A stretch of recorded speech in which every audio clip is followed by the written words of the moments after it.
Today is not the birthday of the world, it is the time of conception. He said, the Yom Ha'ibur. And he said, Pesach is man haleida. And that's why on Pesach, not 9 months later, but 6 months, but a child can be viable after 6 months, especially when you're in a little bit of a rush. So 6 months later, sometimes 7 months if it's like this year, leap year, then things are really viable. But I think we were in a rush, so we can explain it that way. But there wasn't time to wait. There's not time to wait. Out comes the baby, Einsman. And therefore the focus of Nisan, the image of Chazal and the Nevi'im is Leida. V'amar lach v'yitboseset b'damayich, v'amar lach b'damayich chayich, dam hamilah, dam ha'pesach. The vision, Pesach, is the time of the birth of the Jewish people. In many ways, Kriyat Yam Suf is the breaking of the waters and the Jewish people are born. But you know where all this really begins? In Rosh Hashana. Rosh Hashana. And amazingly, if this isn't enough to convince you of the veracity of this idea, I saw the rabbi of our community in Yad Binyamin, Rav Hillel Merzbach, a dear friend of mine. He gave a shiur on this 5 years ago, and I asked him for his sources afterwards because he mentioned a source that I hadn't seen before. He mentioned the Rokeach, one of the Rishonim, who says an amazing thing. That's why the key number on Rosh Hashanah is 9. Tell me 2 things on Rosh Hashanah which are 9 according to the Torah. One according to the Torah, one according to the rabbis. What's 9? 9 shofar blasts, right? We won't have time to go into the technicalities, but according to the Torah, there's 9 shofar blasts, which we expand to 30 because we don't really know what a trua is and a shvarim, but it's basically 9 basic blasts. Which davening has only 9 tefillot? Musaf, nachon, 3 of Shevach, 3 of Hodaya, and 1 Malchuyot, 1 Zichronot, 1 Shofarot, and each one of those in the middle have got 3 verses, 3 verses, 3 verses. The key verse is 9, the key number. Why is number 9? Tisha Yarchei Leida, says the Rokeach, because the focus of this is birth, not the birth, but the conception. And therefore the day of Rosh Hashanah is the day of conception. And I don't want to ruin, our HaMizrahi magazine just came out. You're aware of our HaMizrahi magazine? I brought a few extra copies, but I believe the regular ones came when they're downstairs. You can get them over Rosh Hashanah and Yom Kippur. We've dedicated this to 50 years of Yom Kippur with some really amazing stories and insights. And when I decided to do a little bit of research on the Yom Kippur War, the one thing that I'm sure many of you are familiar with, which I wasn't so familiar with because we tend to know more, I knew a lot more about Yom Ha'atzmaut War of independence and a lot more about the 6 Day War, not as much.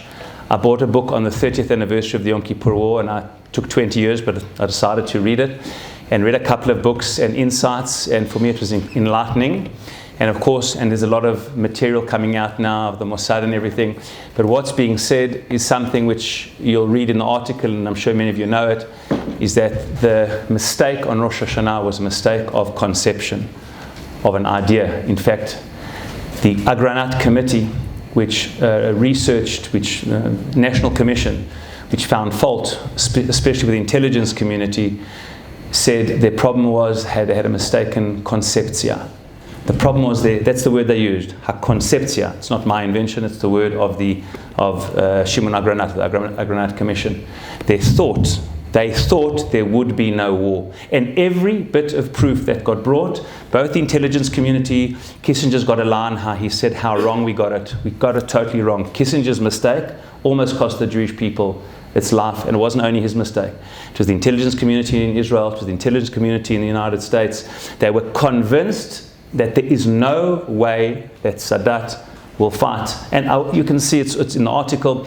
And you know the problem is when your conception is wrong, you can have all the proof in the world. Rosh Hashanah is challenging our conceptions and our misconceptions, because if we don't challenge a priori the way we think, our machshavot, our tfisot, our paradigms, don't get stuck in the detail. If you're clapping, it means you're in the detail. If you're eating nuts and you've got anything to do with detail, that's the devil's in the detail. This is not the day for detail. It's the day for mind mapping. It's the day for thinking of what role you'd like to fulfill, what your role in the world should be. And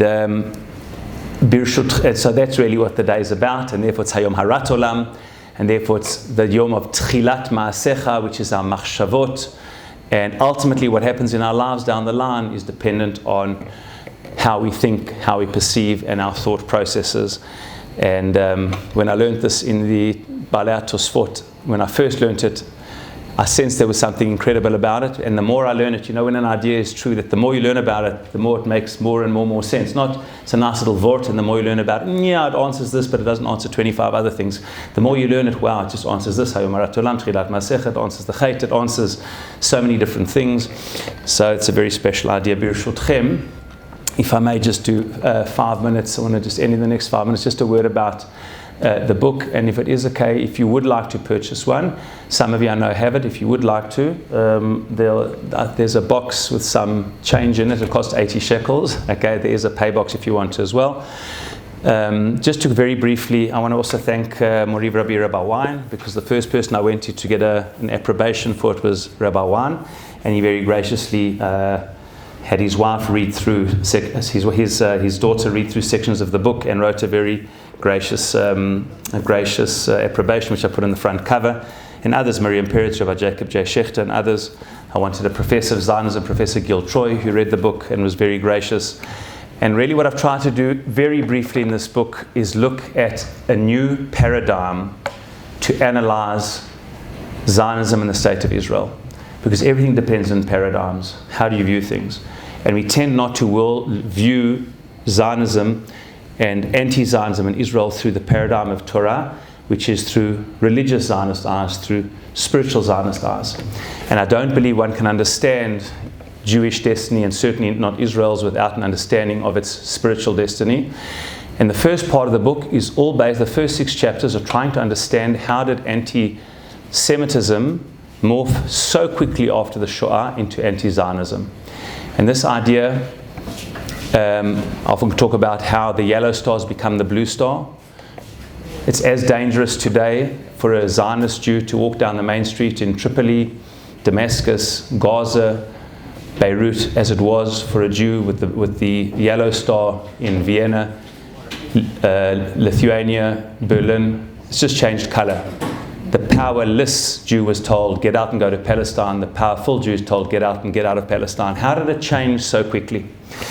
And I found an incredible Perush of the Vilna Gaon in Habakkuk, which is actually censored in some of the ones, where he looks at the 3 types of anti-Semitism. Like all things with the Gra, sharply, briefly, brilliantly defines them. He talks about the Plishtim. And what he said about the Plishtim blew my mind, that their opposition to Jewish sovereignty from the time of Abimelech through David, all the wars of David and Shaul, the first 2 kings of Israel against the Plishtim. They didn't have a problem with Jews or Judaism, they had a problem with Jewish sovereignty. And it opened me, reading every time it says the word Plishtim in Tanakh, and even though the Palestinians are named after Plishtim, but there's no historical, religious or biological connection, but there's a spiritual Plishtinaut. And try and analyze why it is that there's just inability to find a partner, because the issue is not 1967, the issue is 1948. It's acknowledging the right of the Jewish people to have sovereignty anywhere between the river and the sea. And when that acknowledgement comes, lots of things will fall into place. And until that happens, right, there's this ongoing inability to accept, and lo aleinu piguim every day, and we hope and pray that I myself have 2 sons in the army, both officers. I'm sure you've all got children and grandchildren, and we hope and pray for everyone should be healthy and safe and well for the coming week to the end of the year and the entire year, Bezrat Hashem. Tichle shana im harbei birchotea v'tachel shana im birchotea, Bezrat Hashem. But ultimately, that's the challenge, is that there's a Plishtinaut, which doesn't oppose Judaism and the Jewish people. It opposes Jewish sovereignty. And in our generation, we have Jewish sovereignty, and therefore, as Rav Soloveitchik says, it's in our quote him from Chamesh Drashot, if you want to see where's the opposition to Jewish destiny, look at the great achievement in that generation. A Jewish state, boom, opposition to it, the shadow of the sun. And I bring in a little bit of Rav Sachs from future tense to try and understand how it's a virus and mutates. That's the first 6 chapters to give a spiritual perspective. And to end and say the second one, which for me was the main part of the book, was the book's called The Jewish State from Opposition to Opportunity. For me, opportunity is the big one. As I was writing the epilogue, it was the beginning of the judicial reform. And I mentioned it in the epilogue, but it's really 4 ideas. What really bothered me was all the years of these inconclusive elections and the lack of unity. And then the second part of the book is 4 ideas of Rav Kook on why we need a Jewish state and why we are so lichora disunited. Why are we so roiled? And he speaks about because the Jewish people are the essence, tamtzit havaya kula. The Jewish people are the essence of humanity. Every single ideology, from the extreme left to extreme right, religious, everyone's in the Jewish people. It's this little nucleus. You want to see what's in the cell? Look at the nucleus. It's got everything's in there.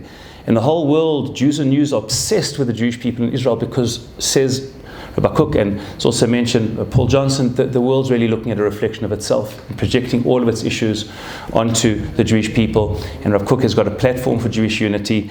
And really, for me, the second part is to try to create an inclusive platform for Jewish unity based on the teachings of Rav Kook and Halavai. We should have a year of unity, even tomorrow, God knows, or Tuesday, what's going to be, with all these decisions to be made. May it be a time of unity, a time of great opportunity for the individual, the community, and all of Klal Yisrael. Thank you very much.